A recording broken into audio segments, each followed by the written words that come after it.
Today I'm reacting to your Friday Night SmackDown Hot Takes. Hot Takes is a weekly video series where I give you all a platform to be able to voice your thoughts, whether those thoughts are good, bad, or everything in between about the world of professional wrestling. So if you'd like to be featured in the next episode of Hot Takes, make sure that you follow me on X because I ask for your hot takes after every episode of Raw, SmackDown, and every WWE Premium Live event. And as always, don't forget to subscribe to the channel, ring the bell for notifications. If you're a wrestling fan, I'm confident that you're going to fall in love with this YouTube channel because we always upload daily wrestling content. And don't forget, if you want even more daily wrestling content, to come over to the Patreon, patreon.com/SantiZap. Over there, you're going to get so much more extra content that never gets uploaded here to YouTube. So go check it out. Link in the description or link in the pinned comment. Come give it a shot, but now let's read your stupid shit. Glimpses of Cody Lander are almost better than getting full Cody Lander. There's just something about seeing the good guy have a dark side that you just don't want to mess with. So I feel like it's important to explain what Cody Lander even is for those that don't understand the reference. So Cody Lander is essentially just asking for a heel Cody Rhodes, and it's in reference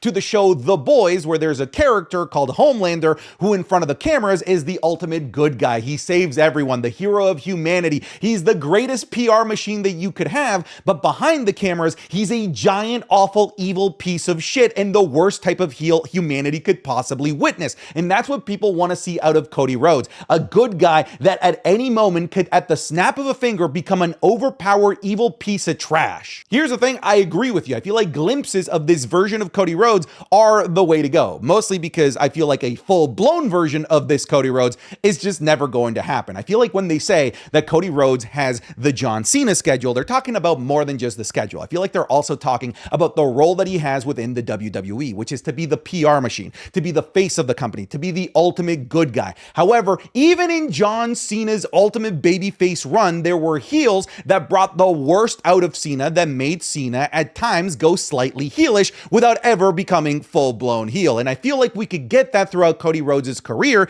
and we might be in one of those feuds right now between him and Kevin Owens. Kevin Owens is the perfect guy to bring out the Cody Lander, even if it's just for a single feud. I don't know about y'all, but I just want to see Pretty Deadly the Musical already. And here's the thing, and I'm not even memeing because Pretty Deadly the Musical is like one of my favorite memes in this wrestling community.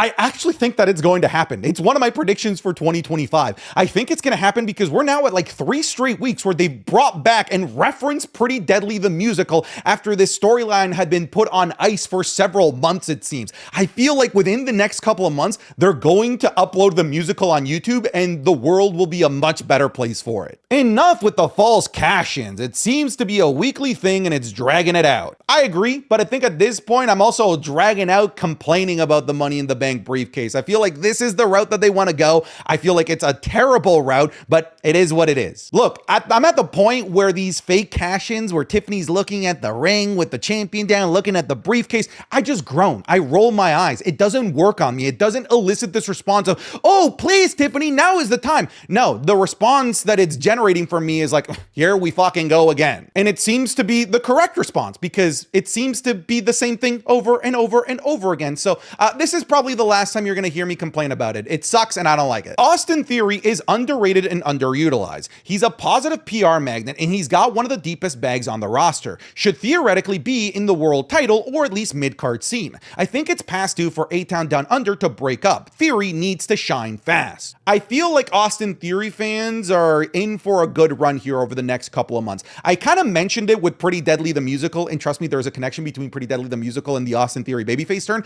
in that I feel like a 3-hour SmackDown is going to thaw out storylines that Triple H put on ice, like the Pretty Deadly the Musical storyline, like the Otis and Chad Gable Monday Night Raw feud that they didn't pull the trigger on in the summer of 2024, and maybe another one of these storylines that's been put on ice that could be thawed out is the Austin Theory babyface turn. With that extra hour on Friday Night SmackDown and even on Monday Night Raw, you can start to revisit these storylines that you frankly just barely had time to really allow to develop on your weekly television shows, and the Austin Theory babyface turn is primed to be one of those storylines that could come back from the dead with their extra third hour. Michin is the best first opponent for the Women's United States title against Chelsea Green, and if they put on similar bangers of matches as they did with the dumpster match some time ago, this feud is going to be great for the SmackDown women's mid-card division. Let Chelsea and Michin cook. So I agree. I also think that Michin is the best available person for Chelsea Green's first championship defense of the Women's United States Championship,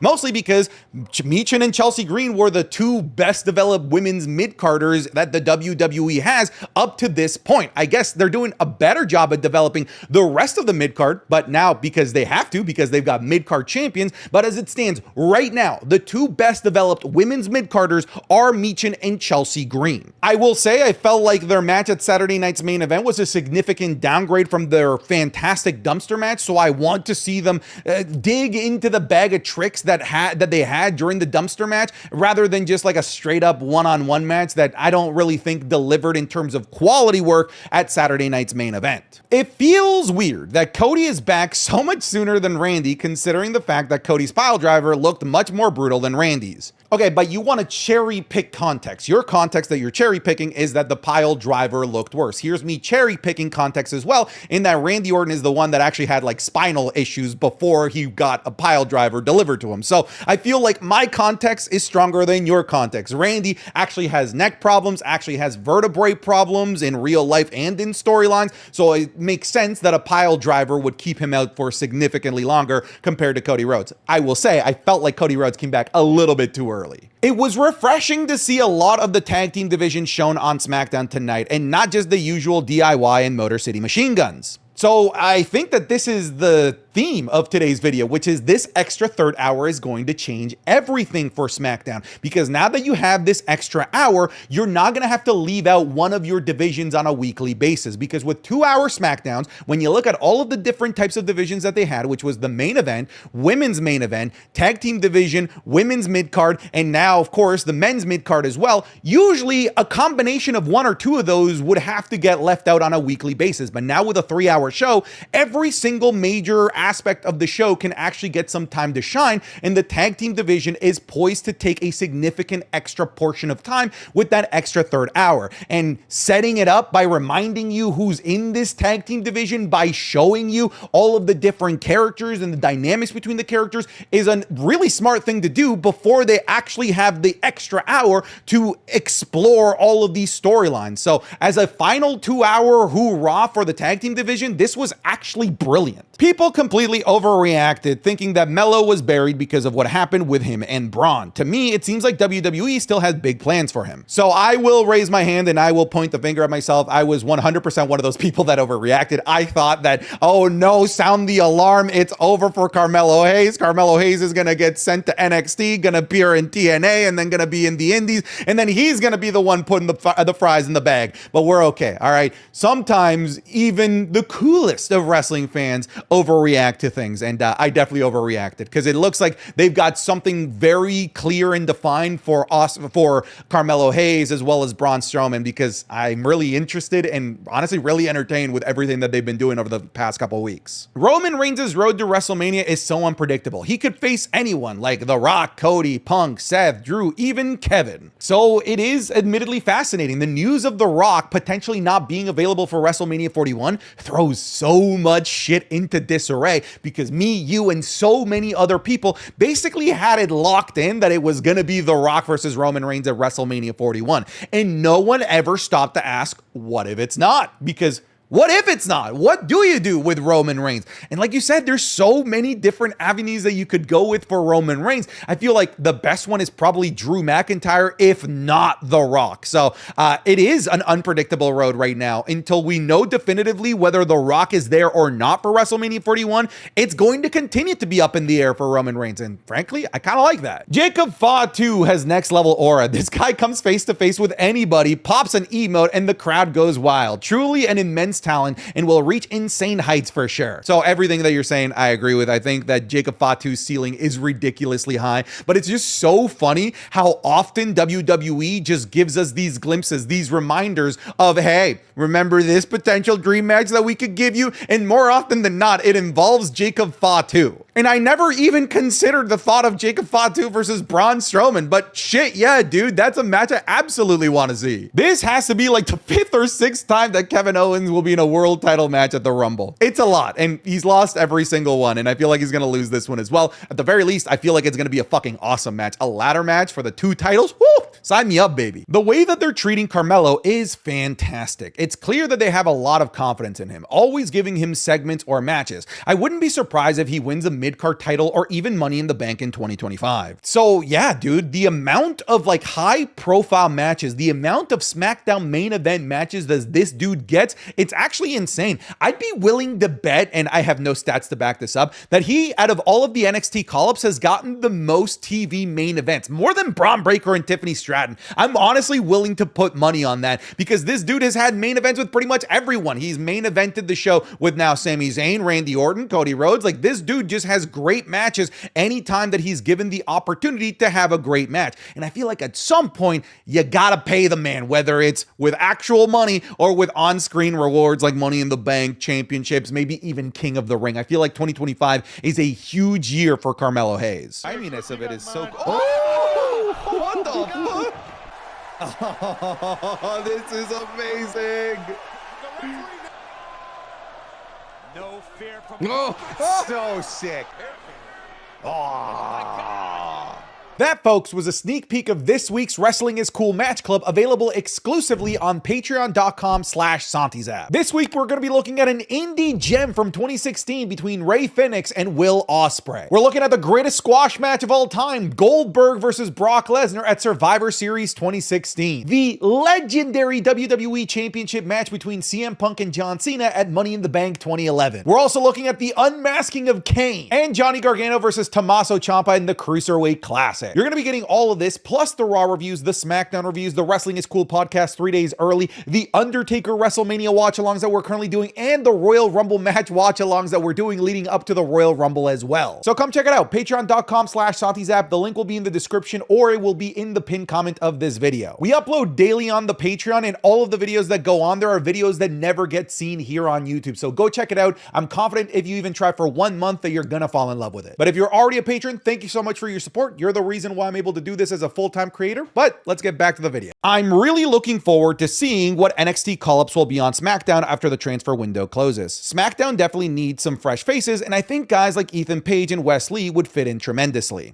See, I would be inclined to agree, but I'm honestly more pessimistic about their usage of NXT talent than I am optimistic because of just how poorly they treated the last crop of NXT call-ups. Sure, there's a couple of gems, Carmelo Hayes, Tiffany Stratton, Braun Breaker, but honestly, there's more failures from that class of NXT call-ups than there are successes. So I just hope that they call them up when they actually have something for them, not just call them up for the sake of the fact that there's a trade transfer window or whatever. Only call up Ethan Page if you got something for Ethan Page. That is like the last guy I want to see get wasted away on the main roster. All right, I love Michin and all, but why? Why are we getting Michin versus Chelsea again? We've seen this twice this year, plus the triple threat Money in the Bank qualifier that they had. Let's get some fresh faces in the US title scene. Well, I would assume that the why is because they're the two best developed women's mid-carders that the WWE currently has on Friday Night SmackDown. They have great chemistry with one another, but I also disagree with the fact that you're saying that we need fresh faces in the US title scene. The US title scene is literally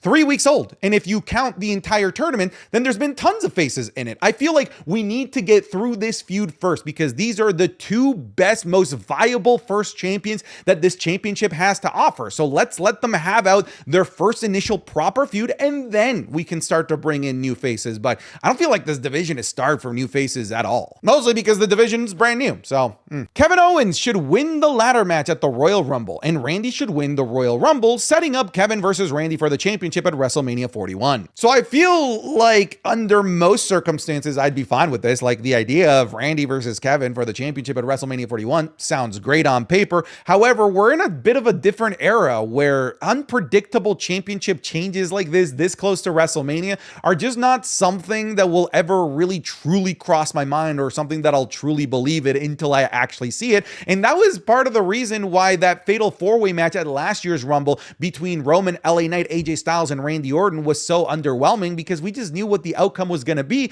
And even though I know that this match is going to be really fun between Kevin Owens and Cody Rhodes, I still feel like it's a foregone conclusion that Cody Rhodes is going to win unless I see something else. I want my expectations to be thrown out the window with this match, but I'm just not expecting that they will be. I'm expecting a rudimentary Cody Rhodes victory, but that doesn't change the fact that we could still get, and most likely will get Randy Orton versus Kevin Owens at WrestleMania, it just probably won't be for the title. Tiffany Stratton cash-in teases are really fun and it plays well to her character. And folks, this is a perfect example that one man's trash is another man's treasure. That's why I don't think that my opinions are absolute. If you think that way, honestly, you're a pretty toxic, shitty person, because people will have different opinions than yours. And I have mine, you have yours. I fucking despise it. You love it. And that's it. We can coexist. We don't have to get at each other's necks like people do in the internet wrestling community. Nick Aldis is a professional wrestler. Give me Kevin Owens and Triple H feud, and by the time that we head to WrestleMania, Aldis would step up as Triple H's guy to take on Owens.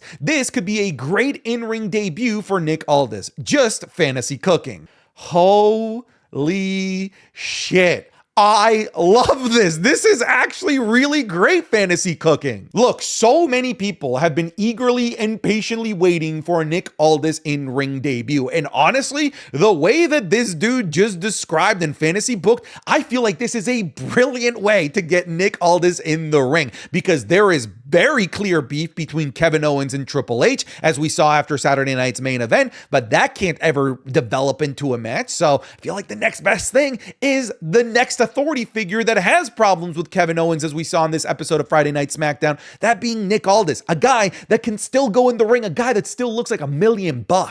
Bro, I'm gonna be honest with you. I freaking love this fantasy booking.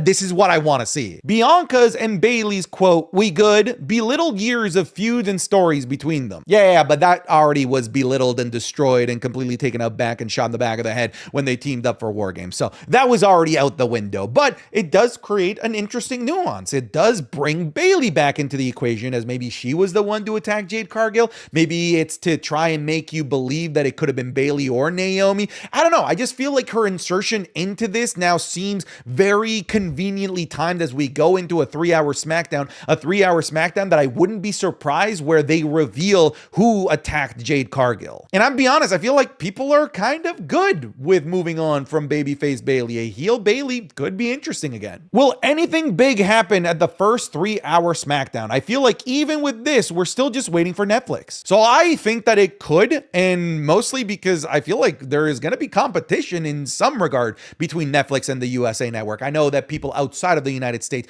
will get everything on Netflix, but the majority of the main viewer base of the WWE is in the United States. And I feel like USA Network is gonna want to bring eyeballs. I feel like USA Network doesn't want to be seen as the one that has the B-tier show in Friday Night SmackDown. I wouldn't be surprised if in the first couple episodes of 3-hour SmackDowns that we get huge things like maybe new champions. I wouldn't be surprised if we get a cash-in from Tiffany Stratton. I wouldn't be surprised if we get the reveal of who attacked Jade Cargill. I wouldn't be surprised if we get babyface Austin Theory. I wouldn't be surprised if we get major things being pushed forward on these first episodes of Friday Night SmackDown as it goes to 3 hours, because USA Network, I feel like they're gonna bring out all of the guns that they got.